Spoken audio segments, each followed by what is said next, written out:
O podcast que você ouve agora é uma produção da Central 3. Cristo Redentor, braços abertos sobre a Guanabara.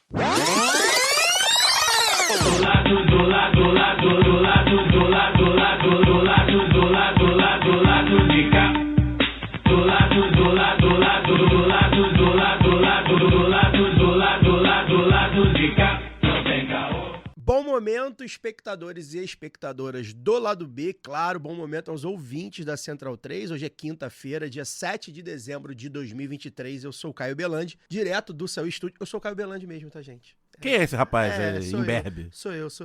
Chegando aqui direto do Saúl Estúdio, este é o Lado B do Rio, 299. Ó, tá chegando 300. Chegando primeiro aqui no YouTube, num formato ainda diferente, vou explicar daqui a pouco. E depois, claro, no feed de podcast, já tem gente ouvindo aí no app. O time hoje tá completo também, num formato diferente. O Daniel Soares, que já se apresentou, tá aqui no estúdio comigo.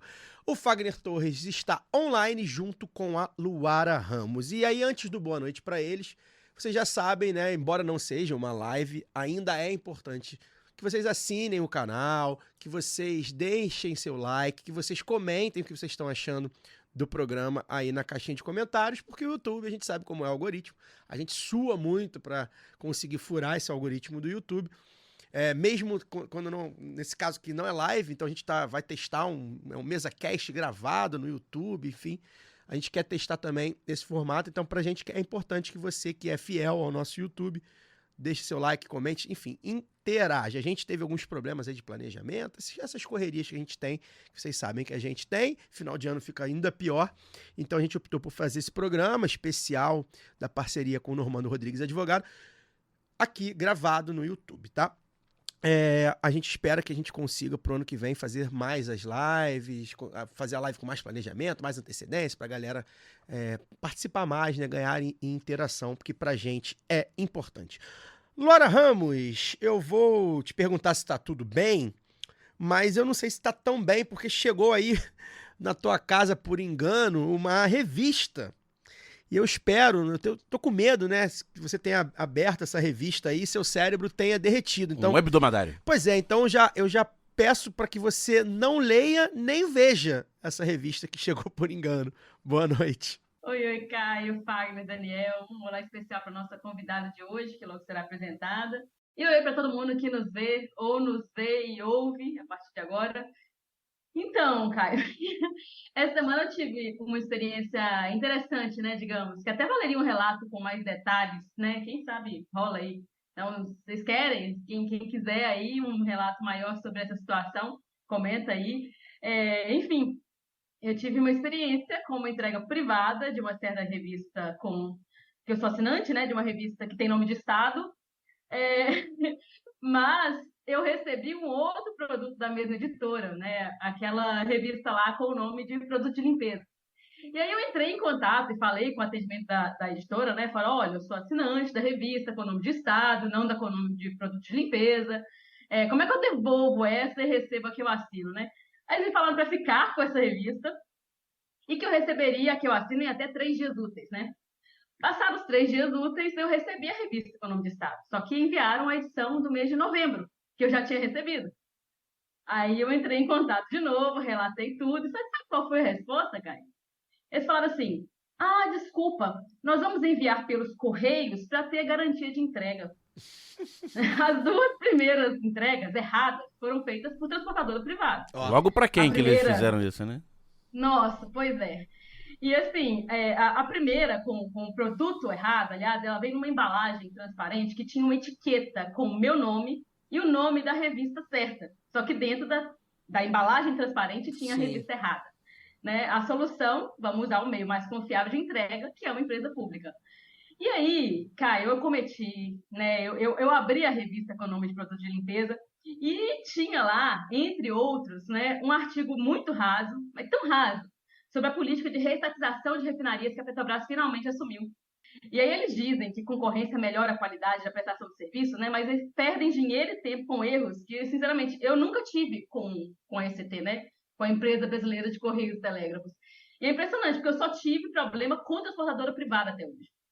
Eu sei que tem pessoas que têm problemas, eu sei dos problemas que os Correios têm, né? A gente, né, eu falei aqui outras vezes, trabalho com os trabalhadores dos Correios, e a gente também tem nossas próprias opiniões, né, sobre o que poderia melhorar. Mas é impressionante isso. Eu só tive problema até hoje com a transportadora privada. E nesse ponto sobre a privatização e discurso neoliberal, eu quero entrar rapidamente, para dar meu boa noite essa noite, porque nessa quarta-feira, né, 6 de dezembro, ontem, a Assembleia Legislativa de São Paulo aprovou o projeto de privatização da Companhia de Saneamento Básico do Estado de São Paulo, né, Sabesp, mesmo sob protestos e confusão generalizada no horário e no local de votação. E é curioso que a imprensa tradicional parece se revoltar com a revolta de quem se opõe, né? Não com o problema que é privatizar um direito básico, né? Que é o saneamento. Joga luz sobre isso, chama de quebra-quebra, tumulto, diz que a esquerda quer tumultuar, como se um mandato justificasse aprovar o que quiser, né? Como se voto fosse um consentimento irrestrito para essa agenda privatizante, porque, olha, todo mundo sabia que o Tarcísio era um candidato que defende privatizações, então votaram nele, agora ele tem direito de fazer tudo, né? É como se eles colocassem assim. E nessa hora não importa nem checagem de fatos, né? Já que quando era candidato, agora governador de São Paulo, fugia dessas perguntas sobre privatização. Porque a verdade é que as pessoas no Brasil ainda são majoritariamente contra a privatização, pelo menos é que as pesquisas, né, que fazem sobre isso sempre colocam. É um ponto que está cada vez mais disputado, mas as pessoas ainda são contra a privatização, né, no Brasil, a população ainda é. E ele dava respostas vagas e tal. E aí eu acho engraçado isso, porque a gente não vê esse benefício de uma agenda eleita na política, por exemplo, de reestatização da Petrobras. Né? Ela não foi aprovada por milhões de brasileiros que votaram no Lula? Pois é. Né? E ainda houve, que eu acho que é o mais absurdo dessa cobertura da votação da privatização da Sabesp, que tentaram também equiparar a revolta dos manifestantes na Leste, que é uma revolta justa, né? E que eles foram reprimidos covardemente pela polícia, e tentaram equiparar isso a 8 de janeiro, os golpistas de 8 de janeiro. É assim, é de um falseamento da realidade, né, de opinião fantasiada de jornalismo, que essa gente compra e vende o que é público, enquanto a gente paga cada vez mais caro para não receber o que contratou, beber água suja e ficar no escuro. Pois é, e assim, você vê a falácia dessa questão da eleição, né? Bem, a gente não fecha um pacote completo quando a gente elege alguém, né? Não é exatamente assim que funciona. E aí, se você se garante, então, nessa questão, por que você não faz um plebiscito? Embora eu ache até que, nos termos atuais, né, imagina o Tarcísio com a máquina que ele tem em São Paulo, é capaz dele conseguir até ganhar esse plebiscito de privatização. Porque a gente tentar impedir as pessoas de votarem, né? Exatamente. É uma máquina muito forte, a gente sabe com todas as questões que teria. Mas faz, então, né? Não, já que é assim, né? Não, olha só, já que eu ganhei, então eu quero privatizar, e já vocês não votaram em mim... Poderia ganhar, mas haveria disputa. Pois é. Não seria o passeio exatamente, que foi na Leste. Seria uma disputa, e é isso, né? Não serve quando o Lula se elege de uma forma, né? O governo PT... Não, o PT não se elegeu, não é carta branca, e não acho que seja mesmo. E pro Tarcísio... Pra direita, qualquer um de direita Pois Tanto que nós temos dispositivos para frear votações. Sim, claro. E tal. Isso é da democracia, da disputa democrática. Claro. Mas colocam ali, quando é algo que interessa aos patrões, e isso deve ser tomado irrestritamente. É um negócio assim, chocante. Quer dizer, e a gente tem acompanhado. Não vive no Brasil há 30 anos. A gente tem acompanhado algumas questões aí, inclusive de saneamento, de água, né?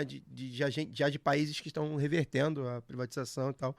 Enfim, acho que a gente pode um dia... Os próprios Correios também, né? A gente lembra, por exemplo, que na Argentina os Correios foram comprados pela família Macri, deixaram uma dívida milionária, bilionária, não me lembro da cifra, mas uma dívida enorme com o Estado, que o Macri, quando presidente, foi lá tentar perdoar a dívida da própria família.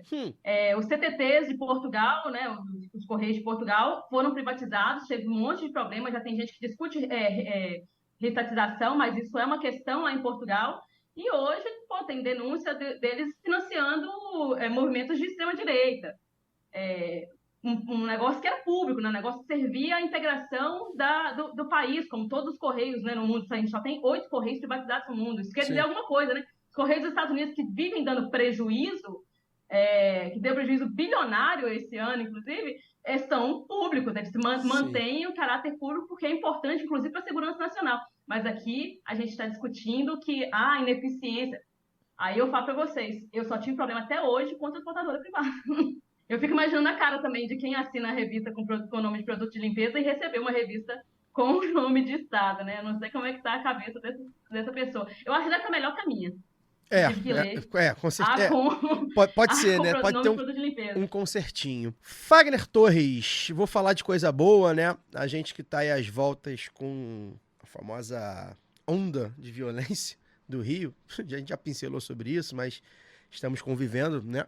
Nesse momento, teve até hoje coletiva com os secretários e tal. É bom a gente falar de coisa boa, porque essa semana, no dia 2, rolou o Dia Nacional do Samba, e é um dia que o Rio de Janeiro acontece, né, na sua essência.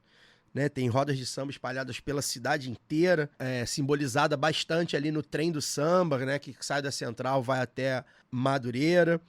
Teve os eventos das escolas de samba também na cidade do samba, que eu fui. Enfim, entre outras rodas menores, né, espalhadas aí de uma forma positiva, né, do Rio, o Rio que a gente gosta de vender, o Rio que a gente sabe que existe, o Rio que a gente gosta de exaltar, o Rio da cultura, né? E, ao mesmo tempo, a gente tá aí com essa onda de violência que tá cometendo principalmente a Zona Sul, e aí, enfim, a gente vai daqui a pouco desengomar essa questão dessa onda de violência. Onda aí. de furtos e mediatizados. Isso. Né? A gente, nada de novo, né? Enfim, Fagner, queria que você falasse aí sobre samba, né? A gente que gosta tanto. Bom, boa noite, Luara, boa noite, Caio, boa noite, Daniel, boa noite, Joyce. Pois enquanto Luara estava falando, antes de chegar a minha vez de entrar no ar, eu estava aqui pensando, né, que eu tinha dito a vocês que eu falaria sobre o dia 2 de novembro, mas ficou na minha cabeça essa questão da violência. Enfim, eu vou falar das duas coisas. Vou até falar de três coisas, na verdade, porque eu vou usar o gancho do que a Luara falou aí sobre os Correios. Eu também só tive problemas até hoje com transportadoras privadas e muitos problemas, né? Porque quem é nosso ouvinte e não mora no Rio de Janeiro, para ter uma ideia, a Zona Norte do Rio ela é a região mais marginalizada, né, da cidade. E é a região onde eu moro. É uma região gigantesca, que não é... Acho, se não me engano, o Daniel pode me corrigir, porque ele é o grande Google do programa, mas eu acho que a Zona Norte só perde para a Zona Oeste em extensão. E o que foi que você falou, Daniel? Sim, a Zona Norte é muito maior que a Zona Sul. Então só perde extensão para a Zona Oeste. E a Zona Norte sempre enfrenta muitos problemas com entrega de encomenda, sobretudo dessas empresas privadas, em função do histórico de furto, né, de roubo de carga, né, nas vias expressas que desembocam na zona norte da cidade. Então, eu particularmente, até que ultimamente não, mas durante um bom tempo, principalmente durante a pandemia, inclusive, que era o período que eu fazia mais compra pela internet, 90% das minhas compras não eram entregues na minha casa, eram entregues no centro de distribuição do correio mais próximo. Então, durante a pandemia, várias vezes eu entrava na internet para ver onde estava a encomenda que eu pedia e estava lá a informação que não chegou na minha casa e que estava no centro de distribuição dos Correios. E aí eu tinha que, no meio da pandemia, me deslocar até os Correios para poder resgatar a minha entrega. E sempre com uma empresa privada que isso acontece, mas querem acabar com a empresa pública. A empresa pública que é a grande vilã dos dias atuais da nossa sociedade, né? Como se a Braskem não fosse privada, né? Só para usar um exemplo aí de empresa privada também que está na moda e que está na moda, obviamente, de uma maneira negativa, né? A Braskem não é pública, tá, galera? A Braskem é privada. Eu sei que parece óbvio, mas é sempre bom a gente dizer. E aí, voltando agora para o meu assunto do Dia do Samba, pois o Dia do Samba é um desses dias que, dia 2 de dezembro, né? Todo ano, 2 de dezembro, e esse ano caiu num sábado, e é um dos dias que a gente sente mais o Rio de Janeiro enquanto valor, né? E não como preço, né? Eu não fui ao treino de samba, eu fui direto para Oswaldo Cruz, né? Onde estava rolando uma série de shows, todos gratuitos, com artistas que dispensam comentários, né? Como Leci Brandão, Martinho da Vila, e muitas rodas de samba acontecendo, fundo de quintal, e era de verdade um espetáculo de cultura, né? Um espetáculo de Rio de Janeiro, porque era isso, você podia andar em 2 bairros limítrofes, andar a pé por esses bairros. É um dia que o bairro está absolutamente lotado, como se boa parte da cidade, como não, na verdade, como boa parte da cidade se desloca para esses bairros, Madureira e Oswaldo Cruz, e você pode fazer absolutamente tudo a pé, sem problema. De noite, andando meia-noite, a gente estava andando com absoluta segurança, porque a rua estava ocupada por aquilo que ela deve ficar ocupada não um dia só no ano, né? Tem que ser ocupada durante todos os dias, com cultura, com arte, as ruas lotadas, as ruas vivas. E aí você podia andar na rua com tranquilidade, curtir um show de artistas que dispensam comentários, como eu já falei. Você imagina você ter o privilégio, como eu tive, de parar ali na Praça Paulo da Portela, onde ficava a antiga quadra da Portela, né, o Portelinha, e ver um show do Martim da Vila, do alto de seus 85 anos de idade, iniciando um show às 11 da noite, cantando durante mais de uma hora, com uma banda espetacular junto com ele, no palco Ari do Cavaco, que é um outro detalhe que eu gostaria de frisar. Todos os palcos espalhados pelos bairros tinham nomes de grandes baluartes do samba. Então, tinha o palco Tiadoca, teve o palco Ari do Cavaco e outros, né? E aí você tem a oportunidade de estar ali, né? Na Portelinha, em Madureira, limítrofe ali com Oswaldo Cruz, às 11 da noite, assistindo um cara como o Martinho da Vila, absolutamente gratuita, né? Um show gratuito na rua. E como é bom, né, a gente ter a experiência, essa possibilidade de viver a cidade integrada, né? A cidade integrada com as pessoas, podendo circular tranquilamente e se alimentando, né, de cultura, se alimentando de arte, se alimentando dos encontros que foram promovidos ali, né? O bairro pulsando com vida, né? E isso tudo acontece num momento em que a gente está vendo essa nova onda aí, vamos chamar dessa forma, de violência na Zona Sul e Copacabana, mais especificamente em Copacabana, que já tem aí protagonizado cenas lamentáveis aí sobre todos os aspectos, não só de pit boys se organizando para poder fazer justiçamento com as próprias mãos, como também fica muito latente o caráter fascista da nossa sociedade, né? Haja vista que a gente que tem conhecidos que moram em Copacabana, no meu caso, tem amigos que moram em Copacabana, todos eles me dão notícia diariamente desses grupos de moradores, né? Esses grupos que nasceram em Facebook, que nasceram em WhatsApp, né? Já está virando, que no caso de Copacabana, já está rolando um comércio livre de spray de pimenta para a população, um comércio livre de aquele negócio que dá choque, né? Eu esqueci o nome do Taser. equipamento, né? Já tem moradores também se organizando para poder espancar supostas pessoas que estão ali cometendo crimes. A gente sabe muito bem quem é o público-alvo, né, desse tipo de justiçamento, né?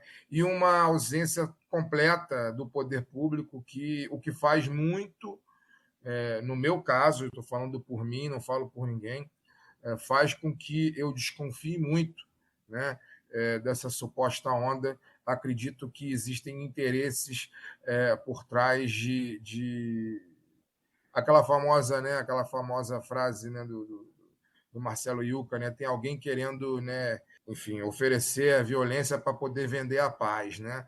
A gente tem que ter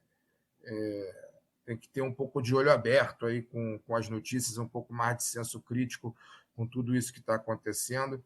Afinal de contas, o Rio de Janeiro não é um lugar que perde para a literatura de muito longe, né? A literatura, quando tenta fazer algum realismo muito original, sempre fica em segundo lugar para o Rio de Janeiro, porque o Rio de Janeiro realmente é um lugar que não tem igual no mundo, para o bem e para o mal. E, Daniel, isso é cíclico, né? A gente vem comentando, não tem novidade aí, né? O último surto desse, digamos assim, né, de mediatização da violência urbana, de rua, no Rio de Janeiro, o lado B já existia, inclusive, né? Vai fazer 6 anos agora, foi durante o Carnaval de 2018. E quem ouviu os nossos programas pós-Carnaval, ali ao longo do mês de fevereiro de 2018, vai ver que a gente falou sobre isso. né, uma escandalização muito grande de arrastão na praia, de furto de celular em rua, a mídia batendo num carnaval violentíssimo. Minha nossa experiência na rua não tinha sido essa, desse carnaval violentíssimo e tal. E isso resultou, um mês depois, na legitimação da malfadada intervenção federal na segurança pública no Rio de Janeiro, né, que levou à mídia figuras como General Braga Neto, que depois se notabilizaria no governo Bolsonaro como chefe da Casa Civil e depois candidato a vice-presidente. Todo aquele contexto do assassinato da Marielle e coisas muito mal explicadas até hoje do envolvimento das Forças Armadas, que ficaram à frente da intervenção, com a criminalidade assassina de verdade, a pesada, a profunda do Rio de Janeiro, milícia, jogo do bicho, etc. Né? E esse verão, por mais que a gente tenha no comando do governo federal agora seja outro governo, mas que não está imune a pataquadas na área de segurança pública. Pelo né? contrário. Pelo contrário, a gente viu até a própria Força Nacional atuar por atuar, né? E gerando cenas patéticas como agente assaltado, etc. É o último verão antes da próxima eleição municipal. E Rio de Janeiro, berço do bolsonarismo, né? Então é um picadeiro importante para a disputa municipal do ano que vem, no ponto de vista prático e simbólico, material e simbólico. E teremos um ex-delegado da Polícia Federal com discurso durão, por mais que a gente saiba que prefeitura não cuida diretamente de segurança pública, mas enfim, não é isso que vai alimentar os grupos de zap. O debate racional não vai ser colocado. Então você tem um delegado da Polícia Federal intimamente ligado aos Bolsonaro, com pose de durão, e um outro um delegado aposentado da Polícia Federal, como secretário de Segurança Pública do Estado, também ligado aos Bolsonaro, ao mesmo tempo que essa suposta crise está acontecendo, não pode ser coincidência. Inclusive, o próprio prefeito atual, candidato à reeleição, que é um homem de direita, embora aliado da centro-esquerda e tal, ele já deu declarações aí se alinhando ao fascismo, porque também, com a declaração que ele fez aí para intervir, né, me fugiu pro recolhimento compulsório. Isso. O Eduardo Paes, quanto mais perto da eleição fica, mais para a direita ele vai, né? Pois Aí é. acaba a eleição, ele vira novamente um malandrinho de esquerda ali e tal. Mas quando tá chegando perto da eleição, ele chega mais perto da direita. Pois é, e aí esse caldo vai tornando em cima de figura, vai colocando o debate público à extrema-direita, né? Incluindo aí pessoas de centro, digamos assim, né? Do centro político, embora a gente saiba que o Eduardo Paes é de direita. Antes de começar o programa, apresentar a nossa convidada, eu quero relembrar vocês, tá chegando aí o final do ano, o Lado B abre a caixinha de Natal, então se você quiser ajudar o seu podcast favorito a curtir as férias, faça o Pix para ladobedorio@yahoo.com. Caso você queira se tornar um apoiador ou apoiadora recorrente do Lado B, você pode nos apoiar pelo Orelo com planos de 10 ou 20 reais por mês via Pix ou cartão de crédito em orelo.cc/Lado B do Rio. Novamente relembrar a galera aqui do YouTube, né, que estiver aqui no YouTube nos vendo, para deixar o like, assinar o canal, compartilhar nas redes também, bem legal que você compartilhe o link nas redes, no WhatsApp, no Twitter. Você que está nos ouvindo nos apps de podcast também, o Spotify, Apple Podcast, tem espaços para avaliação, caixinha de comentários e tal, que é bem bacana também, porque a gente acaba interagindo com vocês de alguma forma e também vocês ajudam a gente furar essa bolha aí do algoritmo. Bem, hoje mais um episódio da parceria com o escritório Normando Rodrigues, a gente recebe a Joyce Gravano, perita do Mecanismo Estadual de Combate e Prevenção à Tortura do Rio de Janeiro, pedagoga, graduanda em Administração Pública. O assunto hoje é um assunto que eu julgo muito delicado e ao mesmo tempo muito importante, que muitas vezes eu diria que em 99% dos casos é muito invisibilizado e por isso mesmo é um assunto que o Lado B tem obrigação de tratar aqui, que é o encarceramento feminino. Bem-vinda, Joyce. Obrigado por ter achado uma vaguinha aí na sua agenda e aceitado o nosso convite. Sei que fim de ano é corrido para todo mundo, né? O Brasil passou e ainda passa por uma política, por um período de política de encarceramento em massa que afeta, inclusive, às mulheres. E aí, antes da gente detalhar essa situação, acho que é importante a gente contextualizar a situação carcerária, principalmente nesse caso, né, no caso das mulheres. Eu queria que você explicasse primeiro, para quem não conhece, o que é, né, e como atua o Mecanismo Estadual de Combate e Prevenção à Tortura. Bem-vinda. Olá, boa noite a todos e todas. Para quem está nos ouvindo, né, e para quem está nos vendo também. E aí, gostaria de fazer minha autodescrição. Eu sou uma mulher negra, retinta, de cabelo crespo, estou usando óculos de grau, argolas prateadas e uma blusa preta e branca. Agradecer pelo convite, principalmente porque, como você disse, é um tema muito sensível, né? E, em geral, a gente não consegue sair muito da nossa bolha para falar sobre aprisionamento no Brasil, e principalmente aprisionamento de mulheres. Então, desde já agradecer pelo convite. E o Mecanismo Estadual de Prevenção e Combate à Tortura, ele existe por um protocolo facultativo assinado pelo Brasil junto à ONU em 2007, para prevenção e combate à tortura em espaços de privação de liberdade, né? É importante dizer que o mecanismo ele só atua em espaços de privação de liberdade. Em 2007, o Brasil assina esse protocolo facultativo e em 2010 é instaurado o mecanismo, o Comitê Estadual de Prevenção e Combate à Tortura, e em 2011 o Mecanismo Estadual de Prevenção e Combate à Tortura do Rio de Janeiro, que é o primeiro do Brasil, mas hoje não é um único.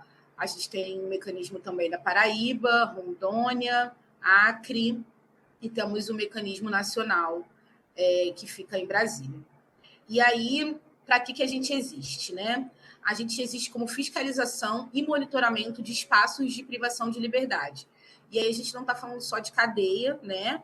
Mas a gente está falando de todos os espaços. Então, a gente também fiscaliza os HCTPs, que são os hospitais psiquiátricos, prisionais. A gente também fiscaliza abrigos, espaços de longa permanência, o socioeducativo, todos esses os hospitais prisionais, todos delegacias, todo o espaço onde uma pessoa está privada da sua liberdade, o mecanismo atua com monitoramento e fiscalização. Então, nós somos uma equipe multidisciplinar formada por 6 peritos no Rio de Janeiro, que semanalmente ou quinzenalmente, dependendo do mês, fiscaliza esses espaços de privação de liberdade. Posterior a isso, a gente faz um relatório. Esse relatório, né, da nossa visita, ele é encaminhado para órgãos estaduais, como o Ministério Público, Defensoria Pública, a própria Secretaria, a própria SEAP, ou o DEGASE, quando a gente está falando de socioeducação, também para a SEDUC, quando ligada à parte educacional, para a Secretaria de Saúde, enfim, para os atores que estão envolvidos diretamente na privação de liberdade. Na nossa visita, em geral, a gente conversa com todos os profissionais, né, de equipe técnica, os policiais penais, quando a gente fala de prisional, e os agentes, quando fala de socioeducativo, e também com as pessoas privadas de liberdade, né? Então, a gente tem um diálogo direto com essas pessoas para ouvir sobre as violações que elas sofrem nesses espaços. Sejam as violações mais comuns, que são as violações físicas, mas também outras violências que são sofridas, né? Como a falta de acesso à água, a falta de acesso à educação, a falta de acesso à alimentação digna, a falta de acesso à saúde, a falta de acesso à justiça, né? Quando o Estado não oferece um defensor para atuar no caso dessas pessoas. Então, a gente está ali para fiscalizar e monitorar. Junto a isso, a gente também constrói e compõe grupos de trabalho relacionados a essa pauta, né, construindo e pensando políticas públicas que atinjam diretamente as pessoas privadas de liberdade. E a gente está no Rio de Janeiro, dentro da ALERJ, da Assembleia Legislativa do Rio de Janeiro, ligada administrativamente à presidência, mas com autonomia que nos é garantido a partir desse protocolo facultativo assinado entre o Brasil e a ONU. Perfeito. Luara? Joyce, boa noite. a gente viu aqui, né, o primeiro levantamento nacional de informações penitenciárias com foco exclusivo no encarceramento de mulheres, ele foi feito em 2014, né? Então, assim, é bem recente isso, falar de gênero no encarceramento, esse levantamento aqui no Brasil. Eu fiquei curiosa com isso, e aí também quando você trouxe, né, que quando se fala de privação de liberdade, não está falando só de prisões, trazer aqui para o senso comum, né, o termo. Eu queria saber, assim, você pode trazer para a gente um contexto dessa demora, de como é que foi, como é que se deu, né, como é esse interesse, como é que veio, né, como é que o tema gênero veio à tona, assim, e fazer mesmo essa contextualização, porque se a gente pegar na história, né, da criminologia, não sei se estou usando os termos certos, acho que as mulheres elas eram colocadas, né, como loucas também, então encarceradas de outras formas, né? E aí, acho que esse contexto talvez seja importante para a nossa audiência, para a gente aqui também, entender um pouco em que momento a gente está. Apesar da história não ser linear, né, nunca eu acho que ajuda a gente a entender um pouco de como é que é entendido o encarceramento feminino e também quais os estigmas, né, que ainda perduram e que ainda desafiam a gente. Você consegue trazer um pouco desse contexto para a gente? Perfeito. Queria começar dizendo que esse tema é um tema muito importante para o mecanismo, e por esse motivo nós temos 2 relatórios, né? O mecanismo produz relatórios temáticos, e nós temos um relatório temático de 2016, e a revisão desse relatório que foi lançado agora no meio do ano de 2023, sobre mulheres em encarceramento, mulheres e meninas encarceradas, né? E esse relatório é um relatório público e ele está disponível no nosso site, que é Mecanismo Rio, e tem um link direto no nosso Instagram, que é Mecanismo RJ. E aí, pensando um pouco nesse contexto, né, se a gente for pensar em encarceramento feminino e como é que isso se dá na história, os primeiros espaços de encarceramento de mulheres eram conventos, porque entendia-se que mulheres que de alguma forma infringiam a lei, elas o faziam por falta de acesso ao que as mulheres têm como base, né? Então, elas iam para conventos e conviviam com freiras para retomar a sua criação. Então, elas voltavam a costurar, elas já voltavam a cozinhar, elas passavam muito tempo rezando, porque entendia-se que quando uma mulher cometia um crime, ela o fazia porque ela tinha se desvinculado da sua essência enquanto mulher. Então, os primeiros espaços de privação de liberdade femininos que a gente tem são conventos. Essas mulheres são levadas para esses espaços. E, por muito tempo, entendeu-se também que mulheres cometiam ou crimes passionais, ou crimes de baixa periculosidade, ou eram envolvidas por seus companheiros nos crimes cometidos, o que hoje ainda é uma realidade, mas hoje nós temos outras perspectivas relacionadas a mulheres. E é importante dizer que, durante toda a minha fala aqui, em nenhum momento a gente vai fazer julgamentos de valor, porque a gente compreende que existe uma história por trás de cada mulher aprisionada hoje, seja no Rio de Janeiro ou no país inteiro, e isso também tem a ver com a sociedade e como a mulher é vista na sociedade de hoje. E aí, né, em 2014, quando começam a investigar, né, um aumento absurdo de mulheres encarceradas, que é quando a gente passa dos 100% de aprisionamento de mulheres e de meninas, isso chama a atenção do Estado, e o Infopen começa a pesquisar de por que essas mulheres estão sendo encarceradas, quem são essas mulheres, e o que fez, né, esse número alarmante de mulheres serem encarceradas. E tem muitos fatores, mas eu acho que os principais seriam o encarceramento dos homens, né? Os seus maridos, filhos, companheiros, enfim, pais estão encarcerados, e essas mulheres, de alguma forma, precisam prover as famílias, né? Elas se tornam chefes das suas famílias, e para isso elas precisam prover essas famílias.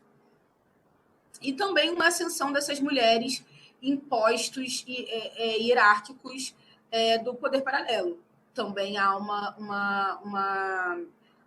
escalonamento dessas mulheres nesses lugares. E aí, de 2014 para cá, começou-se a tentar entender quem eram essas mulheres, de onde elas vinham e em que contexto, né, elas eram presas. E os primeiros dados, eles trazem informações como mulheres com baixa escolaridade, mulheres negras, né, que são pretas e pardas, mulheres periféricas, mulheres chefes de família, mulheres jovens, né, com idade entre 21 e 35 anos. Esses são as primeiras informações que a gente tem sobre essas mulheres. E crimes de baixa periculosidade também, né? Com furto, como assalto sem emprego de arma de fogo, enfim. É óbvio que, né, aquilo que vai sair na mídia sempre vão ser os casos mais emblemáticos, mais violentos, mas, no geral, no que a gente vê no dia a dia, né, nos espaços de privação de liberdade no estado do Rio de Janeiro, não são essas mulheres, né? Elas são minoria. A maioria das mulheres, elas estão presas hoje, elas são presas provisórias, vale ressaltar, né? 40% dos defensores presas no Rio de Janeiro hoje são presas provisórias, não tem sentença ainda.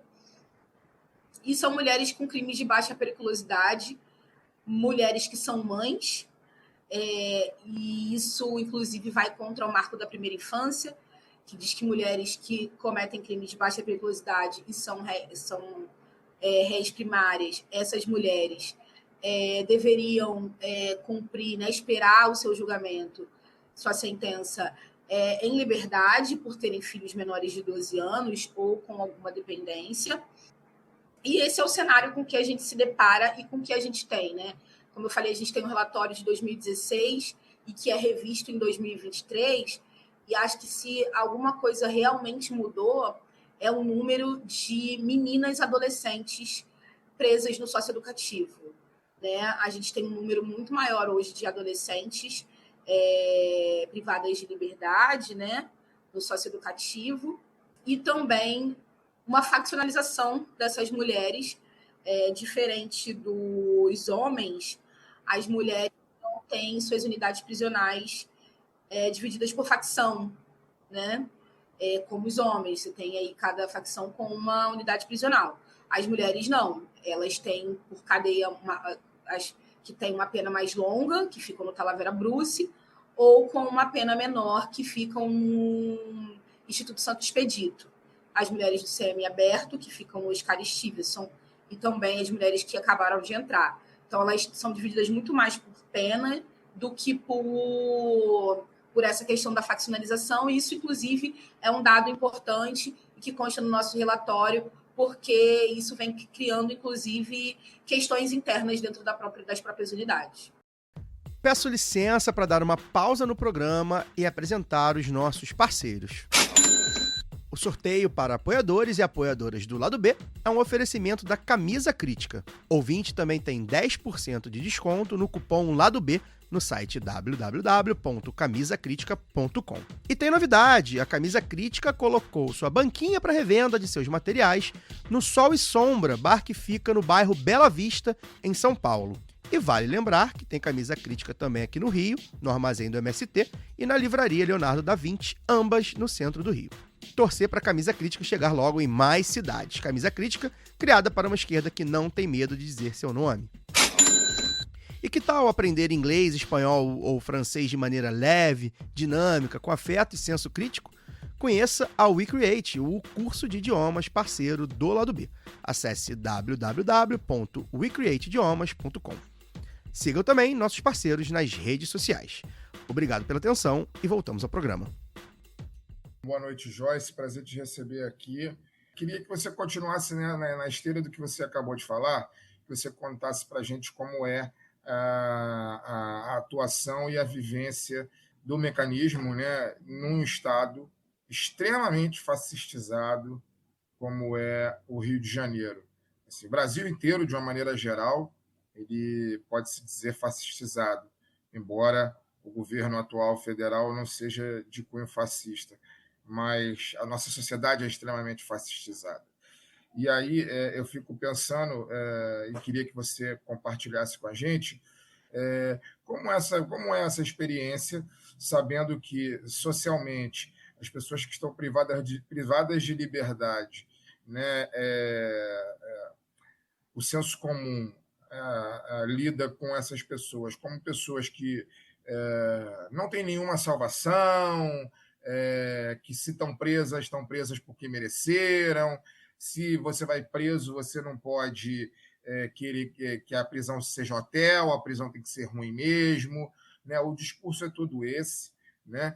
E você falou também no início da sua fala que o órgão ele é de alguma maneira vinculado à Alerj, né? Me corrija se eu estiver errado. E a Alerj a gente sabe muito bem o que é, né? Hoje em dia, né, um antro de parlamentares sem nenhum comprometimento com políticas de direitos humanos, pelo contrário, né? A maior bancada da Alerj é a bancada do partido do ex-presidente. Isso, né, não precisa dizer mais nada, não precisa entrar nem muito em adjetivo, a gente já sabe o que significa.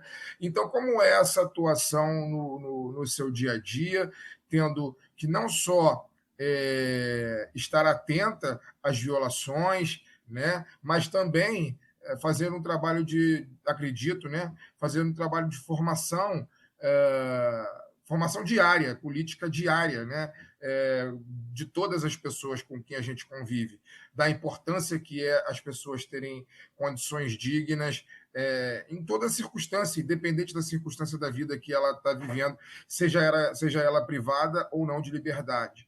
Como que é isso?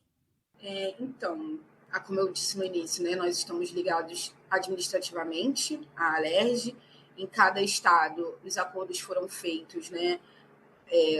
Tem órgãos, tem mecanismos que estão ligados à Secretaria de Direitos Humanos no seu estado, e nós estamos na Alerj, mas nós somos um órgão autônomo.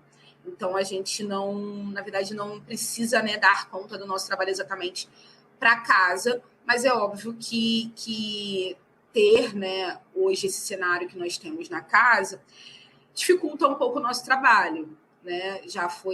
Nunca foi fácil, mas já foi menos difícil. Fácil nunca foi, porque essa não é uma pauta interessante para nenhum governo, seja ele de direita ou de esquerda. É preciso dizer que no governo anterior do presidente atual, onde a gente tem a lei antidrogas, e que a gente tem um número absurdo de pessoas encarceradas, com um número mínimo de drogas, porque, né, tá muito mais no campo subjetivo de se você é traficante ou usuário, a partir da visão de quem te prende, no caso da polícia. E aí a gente sabe que tem um número muito maior de pessoas pretas e periféricas presas com pouca droga, sendo considerados traficantes, e pessoas brancas de classe média alta sendo presas com um número enorme de drogas e sendo considerados usuários, né? Então, o cenário, sendo de direita e de esquerda, ele nunca é muito favorável quando a gente fala da pauta de privação de liberdade.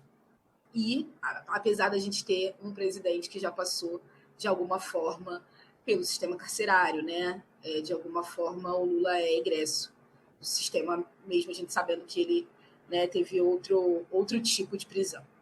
E aí é sempre muito difícil, a gente encontra algumas barreiras, tem encontrado nesse último ano muitas dificuldades de atuar dentro da própria Alerj, inclusive para a conscientização da importância do nosso trabalho, e de como é importante que a gente esteja semanalmente visitando, porque enquanto a gente está dentro da capital, é muito mais fácil, inclusive, o deslocamento. Mas nós somos um órgão estadual, e existem unidades prisionais mais afastadas do centro. Então, a gente tem Campos, a gente tem Volta Redonda, a gente tem outros espaços, Cabo Frio, a gente tem outros lugares onde existe privação de liberdade, e a gente tem encontrado algumas barreiras para estar nesses espaços, porque a gente precisa que a Alerj nos disponibilize diárias, passagens. Então, a gente tem encontrado um pouco mais de dificuldade, e a gente compreende que é por conta da pauta tratada. E aí, pensando num contexto total, né, de como a gente fala sobre essa pauta tão difícil, é sempre importante pensar que as pessoas privadas de liberdade, Primeiro, elas vão sair. A prisão ela não é para sempre, e essas pessoas elas precisam ter condições de saúde física e mental para que elas possam retornar para as suas famílias e para a sociedade da melhor maneira possível e para que elas consigam se reintegrar. Então, é importante que no tempo em que elas estão privadas de liberdade, elas recebam um tratamento adequado, que é comida com dignidade, é saúde, é educação, é o acesso aos seus direitos, que está assegurado por lei, né? Existe a LEP, que é a Lei de Execuções Penais, que dá esse direito a essas pessoas e que está lá organizadinho tudo aquilo que as pessoas privadas de liberdade têm direito. Então, isso é o que a gente sempre vem brigando, né? A gente não quer nada além daquilo que já está determinado em lei para que essas pessoas tenham acesso. Ninguém está pedindo mordomias, né, como algumas pessoas colocam. Ninguém quer que as pessoas estejam presas em hotel. Mas a gente também não quer que no calor, por exemplo, que a gente está vivendo no Rio de Janeiro hoje, as pessoas não tenham acesso à água, que é o que acontece, né? Que elas não tenham acesso à medicação básica, que elas não tenham acesso aos seus familiares. Então, a gente o mecanismo ele existe para que a gente consiga fazer com que seja garantido o mínimo para essas pessoas, né? Para que a comida que elas recebam não seja uma comida estragada, como a gente já observou diversas vezes em inspeções nossas, né? E abrir uma quentinha e ela está estragada, ou a comida que está sendo servida não ter condição de ser utilizada. Então, é só isso que a gente quer, né? Que as pessoas tenham dignidade para cumprir a pena determinada por lei. A gente compreende que o que está posto hoje enquanto espaço de privação de liberdade não é adequado, né? Não serve como espaço de ressocialização, como algumas pessoas gostam de chamar, né? Curiosamente, na entrada do complexo de Jericinó, onde a gente tem o maior número de espaços de privação de liberdade, existe no muro da entrada escrito ressocializar para o futuro transformar, né? Uma frase pintada no muro, e para a gente soa até como deboche, entendendo que a partir desse muro, tudo que essas pessoas vão receber não acesso à dignidade, não possibilidade de ressocialização, e muito pelo contrário, né? São espaços de animalização daqueles corpos. Sim. Joyce, eu queria aproveitar a pergunta do Fagner e a sua resposta principalmente sobre a Alerj. Eu queria entrar no trabalho do mecanismo com os outros órgãos que você citou. Me chamou a atenção, por exemplo, SEAP, enfim, acredito que alguns outros órgãos também do governo estadual. É claro que esses órgãos são vinculados, muitas vezes eles são loteados para políticos, e a gente sabe que o governo do estado do Rio de Janeiro é comandado pela direita há muito tempo, inclusive pela extrema-direita, embora a esquerda muitas vezes não faça distinção no tema, como você bem disse. Então a gente sabe como funciona esse tipo de loteamento, mas a gente sabe também que há pessoas técnicas trabalhando, há pessoas minimamente comprometidas com a causa trabalhando. Eu quero crer que sim, pelo menos, quero te ouvir, nesses órgãos, né? Então, assim, a gente sabe que tem questões políticas, mas a gente sabe também que o funcionalismo público, você consegue ter algum nível de autonomia. Queria que você falasse como assim, você chega, né, apresenta um relatório, como é esse diálogo lá com a administração dos presídios, com o governo estadual, com a secretaria. Certamente há um tensionamento, né? Vocês vão fazer uma lista de 100 coisas que são absurdas acontecendo. Acredito que eles negociem, né? 5 coisas a gente consegue. Enfim, queria que você explicasse um pouco pra gente entender como é esse diálogo, inclusive com as pessoas que estão ali. Quero crer que há pessoas dentro desses órgãos e das secretarias que estão tentando, enfim, fazer suas funções efetivamente de servidor público, né? Como é isso, para além da Alerj, que é efetivamente um órgão político, e se a maioria fascista, não tem muito jeito, como é aí com a SEAP, com o governo, com secretarias e tal? Então, com relação aos nossos relatórios, né, eles são encaminhados via e-mail, mensalmente, a gente faz as visitas, tem um mês para entrega desses relatórios, a gente encaminha, e os nossos relatórios eles têm recomendações, né? O relatório ele é composto do que a gente viu nas visitas, seja estrutura arquitetônica, questão da alimentação, saúde, e no final dele a gente faz os encaminhamentos que são as recomendações para esses órgãos, né? Então, a gente recomenda, por exemplo, no caso do PAC-GC, que é um espaço socioeducativo de meninas, em algum momento a gente recomendou que não poderia haver homens lidando com meninas. E aí, essa recomendação ela foi analisada, ela foi discutida em grupos de trabalho, ela foi levada para deputados, por exemplo, e hoje a gente tem 70% dos profissionais sendo mulheres para atuar com as meninas, né? Então, às vezes a gente consegue um diálogo, há, óbvio, tensionamentos, né? Porque ninguém quer ter o seu trabalho fiscalizado e questionado, mas a gente também coloca no nosso relatório boas práticas, então quando a gente encontra, né? Quando a gente encontra boas práticas, a gente também relata isso nos nossos documentos e a gente tenta construir juntos, né? Que não seja só uma recomendação vazia, que a gente não pense ali junto em encaminhamentos possíveis para esses espaços.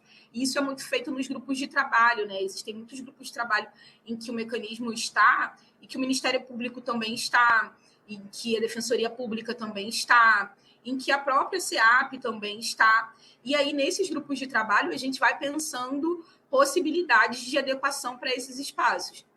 E é isso. Há o tensionamento, não tem como não haver, mas a gente sempre tenta que haja um diálogo, porque, em princípio, estamos todos pensando no melhor para as pessoas privadas de liberdade, né? A gente entende que estamos partindo todos deste mesmo princípio, de que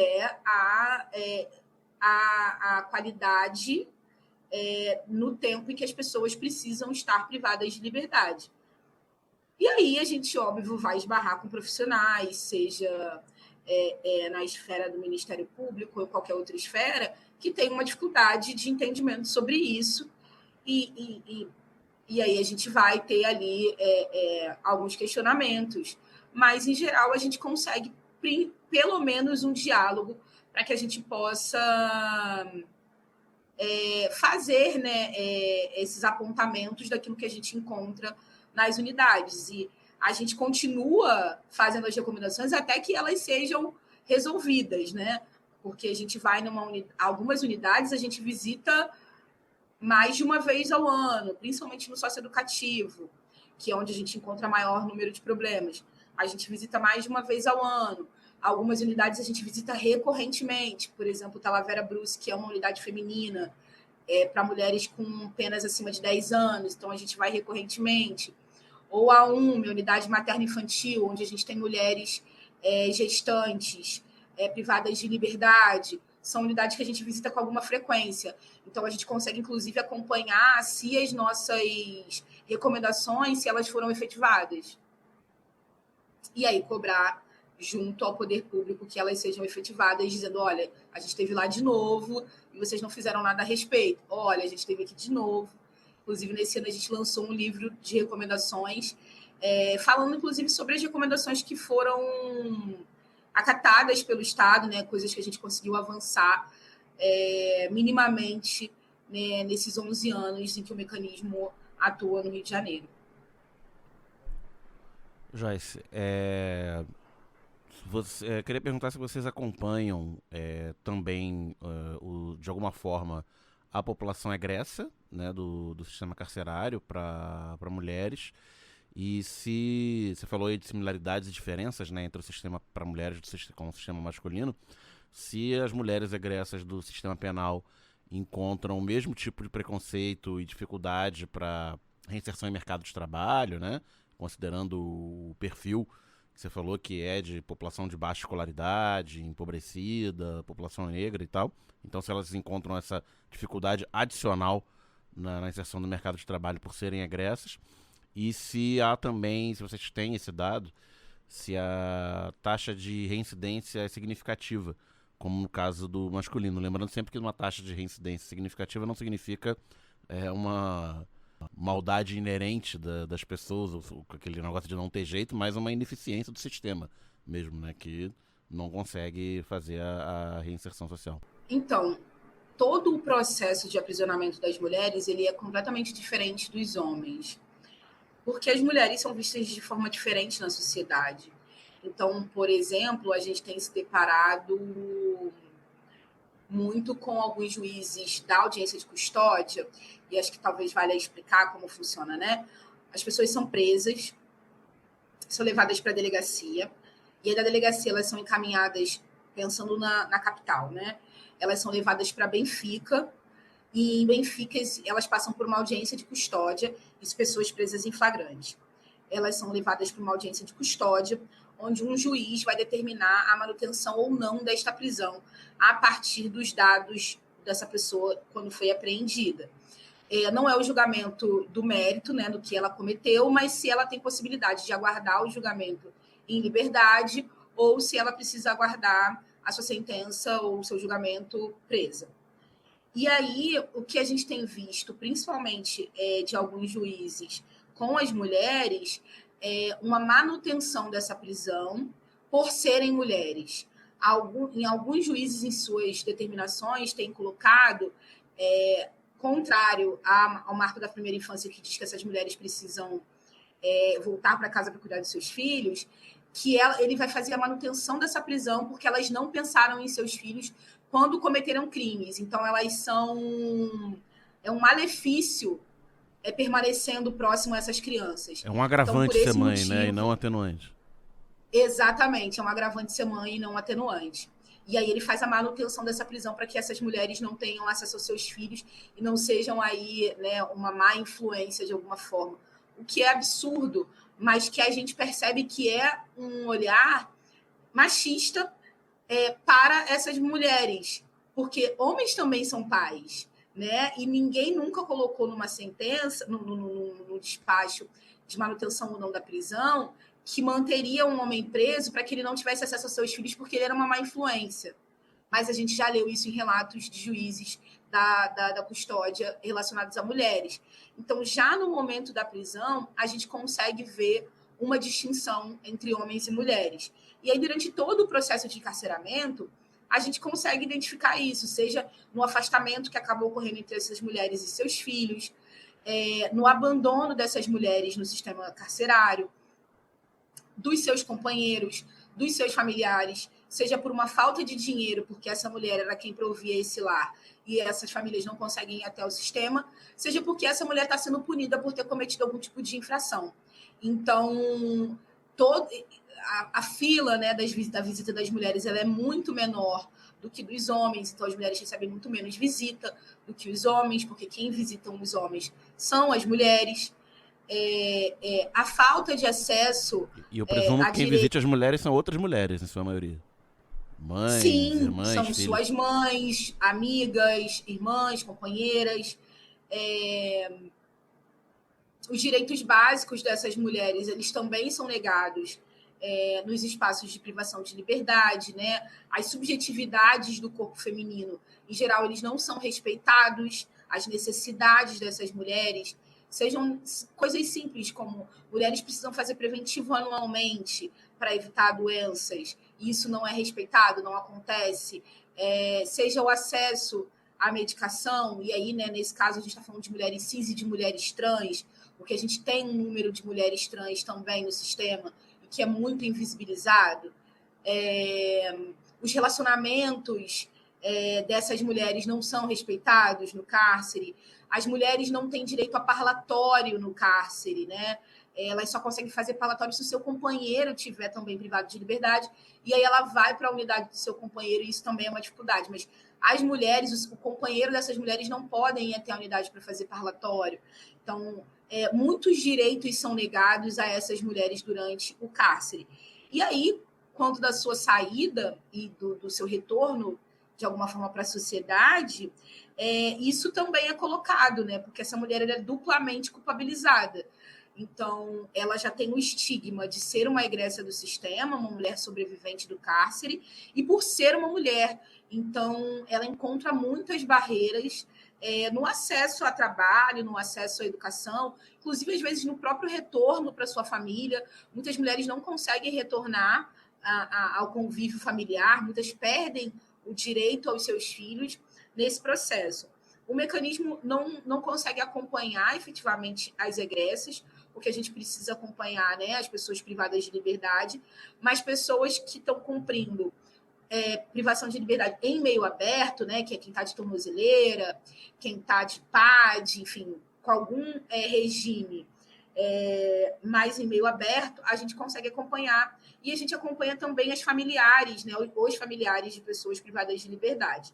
Então, é como a gente consegue acompanhar, porque, né, como eu disse no início, nós somos 6 peritos apenas para o Rio de Janeiro, e hoje a gente tem 43 mil pessoas privadas de liberdade em espaço fechado e mais ou menos 10 mil pessoas em meio aberto.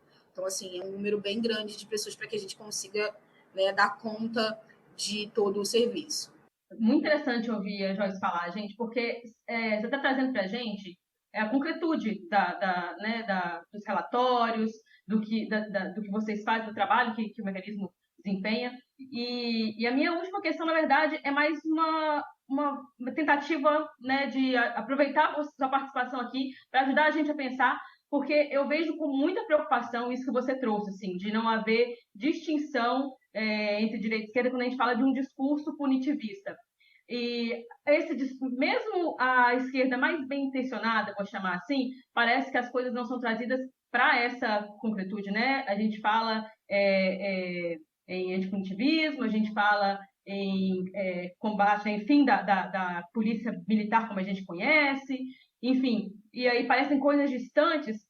E quando se trata do encarceramento feminino, mesmo que tentem trazer, assim, quando vamos distinguir, né, a mulher que comete crimes e a mulher que é vítima de crimes, e aí vem toda aquela coisa de aumentar a punição e tem que prender mesmo, quando há essa tentativa de distinção. Na verdade, me parece que muitas vezes você, inclusive trouxe exemplos aqui, essas mulheres, elas se encontram muitas vezes, né? Muitas vezes a mulher que comete crimes, ela foi também vítima de crimes, assim. Então a gente vê que o direito penal, ele não é uma solução para nenhum dos casos, porque essa mulher, ela é vitimizada e revitimizada muitas vezes, mesmo quando é a pessoa que comete crimes. Então é mais assim, como é que a gente sai disso? Como é que a gente traz para o concreto, como você já está fazendo, claro que você já trouxe aqui vários exemplos, mas eu falo assim mesmo da construção desse discurso de uma forma progressista, de uma forma que, inclusive, é real, né? Porque eu vejo também, para usar o termo da moda aí,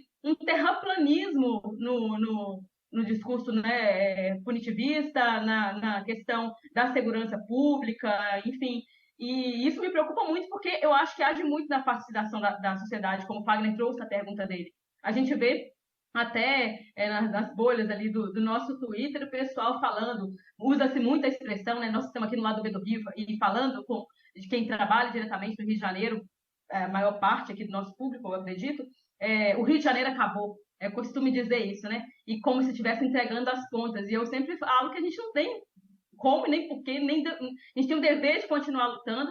O lado B, ele existe para isso, a sua participação aqui engrandece o nosso trabalho e esse debate. E aí eu queria que você falasse um pouco disso, como é que a gente combate esse punitivismo à esquerda, porque eu acho que tem ganhado, assim, como fantasiado de pragmatismo.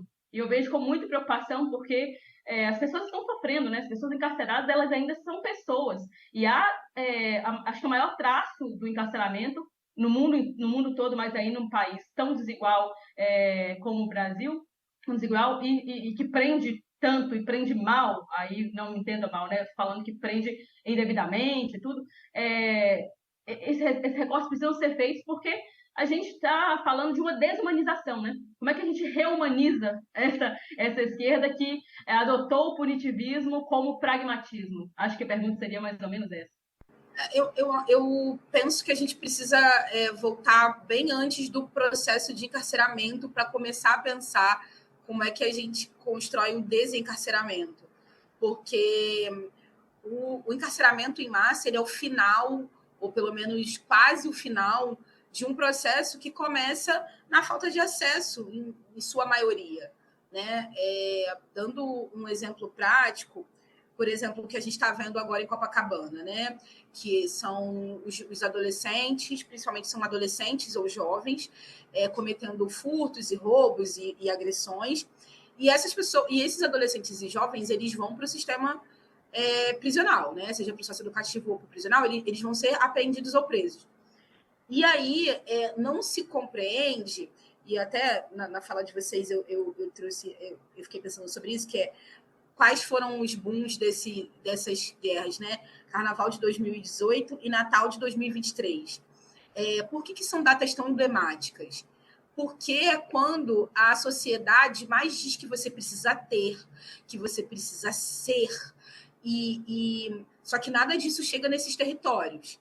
Essas pessoas veem toda essa necessidade de ter para ser, mas elas não têm.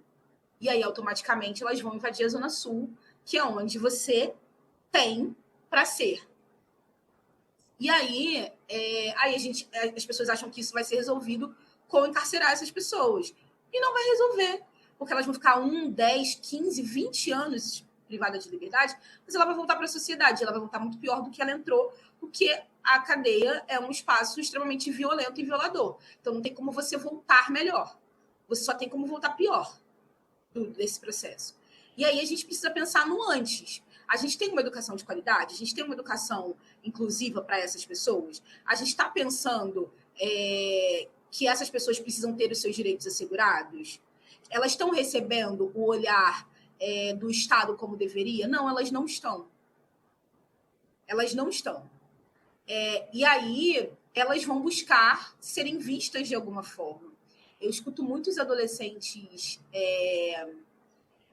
me relatarem sobre como, de alguma forma, e aí acho que vale dizer que eu não estou aqui romantizando a violência, mas como, de alguma forma, eles são vistos, inseridos, quando fazem parte de um grupo.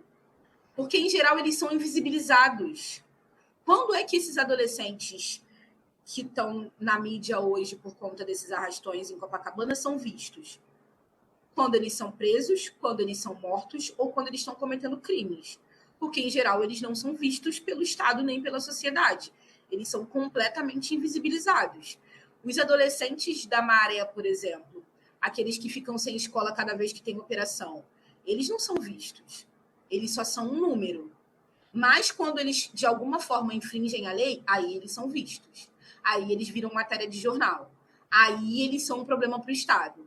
Mas eles não são um problema para o Estado quando eles não têm acesso à educação, quando a escola deles não consegue completar os 200 dias letivos por conta das operações policiais, quando eles não conseguem acesso à saúde porque as PSFs estão fechadas ou quando elas funcionam de maneira bastante ruim porque não tem profissionais de saúde para atuar. Então, assim, toda essa invisibilização constrói, pavimenta um caminho para o sistema carcerário do Rio de Janeiro e do país, né, como um todo, não só do Rio de Janeiro. E aí, depois, muito cômodo questionar o trabalho dos direitos humanos para tentar humanizar e visibilizar essas pessoas, sabe? Quando isso lhes foi negado ao longo de toda a sua trajetória.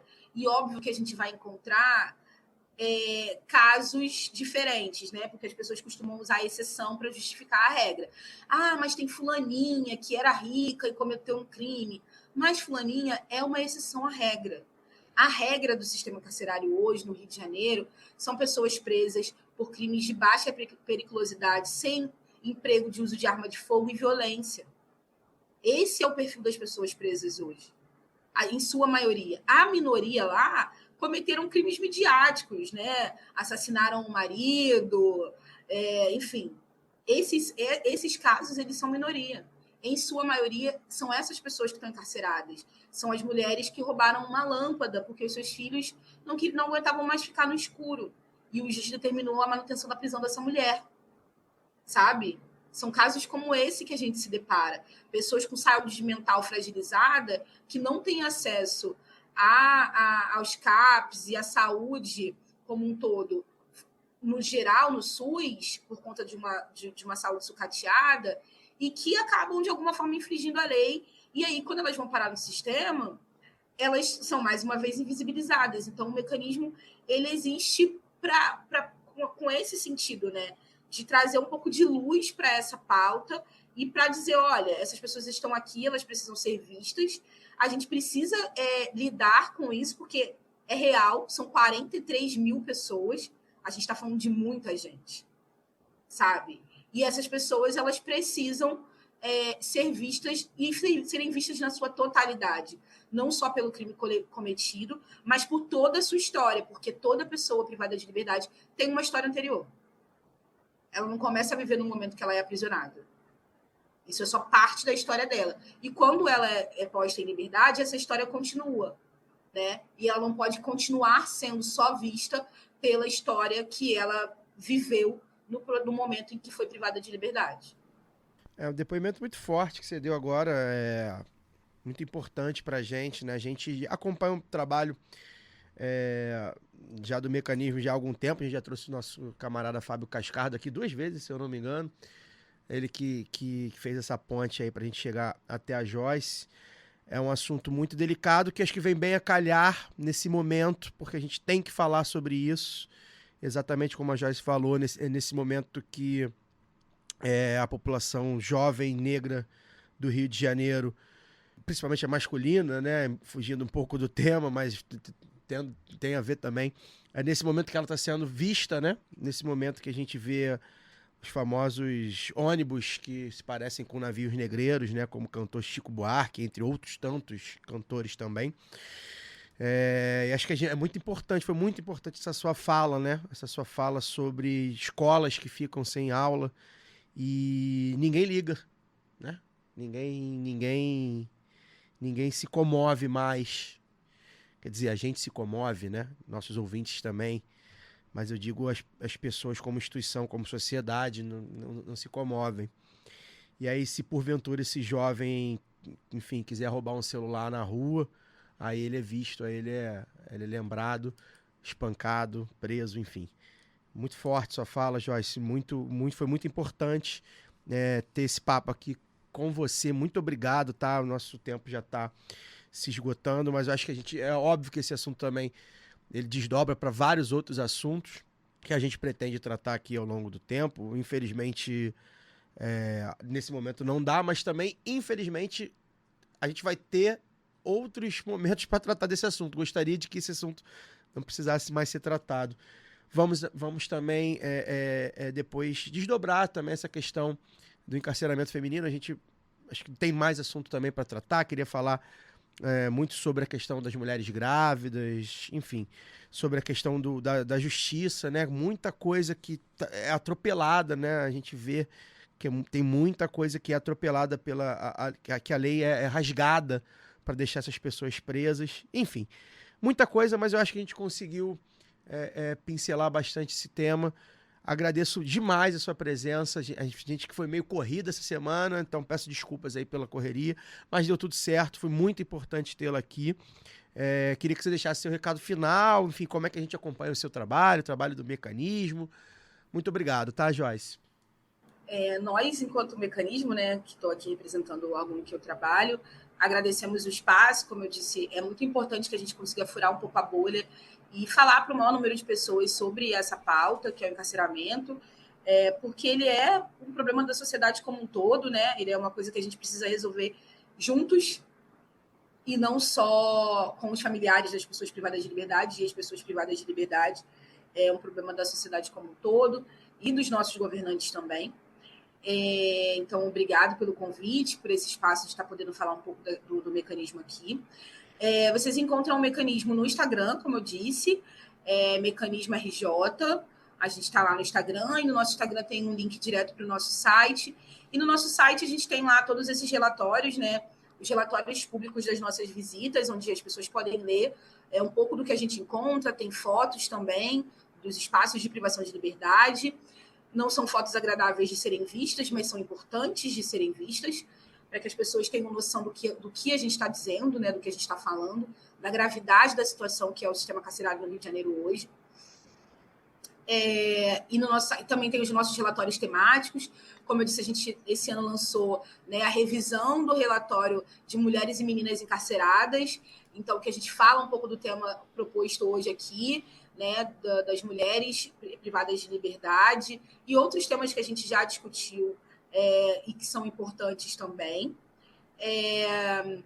Dizer que amanhã, sexta-feira, na Alerj vai estar acontecendo um seminário falando sobre privação de liberdade na Alerj entre 9 e 1 da tarde. É um seminário aberto, onde a gente vai estar discutindo, inclusive com atores do Ministério Público, da Defensoria Pública e da sociedade civil, um pouco sobre privação de liberdade e prevenção e combate à tortura. Então, deixo aqui o convite para aqueles que quiserem participar. É híbrido, então a gente está presencialmente na Alerj fazendo esse evento, mas ele também vai ter um link para que as pessoas possam assistir. O link vai estar já disponível amanhã pela manhã no nosso Instagram. Então, aqueles que queiram acompanhar e ouvir um pouco do que a gente tem para dizer sobre privação de liberdade, prevenção e combate à tortura no estado do Rio de Janeiro, com o lançamento do relatório da missão do Nacional no Rio de Janeiro, que visitou algumas unidades prisionais-chave aqui do Rio, principalmente dos baleados. E eu acho que é isso. Agradecer mais uma vez e dizer que a gente está à disposição. Nos convidem quando quiserem, para que a gente possa, desmistificar um pouco do nosso trabalho e dessa pauta, né, que para algumas pessoas ainda é muito, muito complexa e com muitos tabus. É isso. Antes de eu passar aqui para o encerramento dos meus camaradas de bancada, lembrar o pessoal aqui do YouTube, né, para compartilhar aí os links para o pessoal, para os grupos, deixar o like, assinar o canal. A gente está tentando, a gente está forçando a barra com o YouTube. A gente sabe que o algoritmo nos odeia.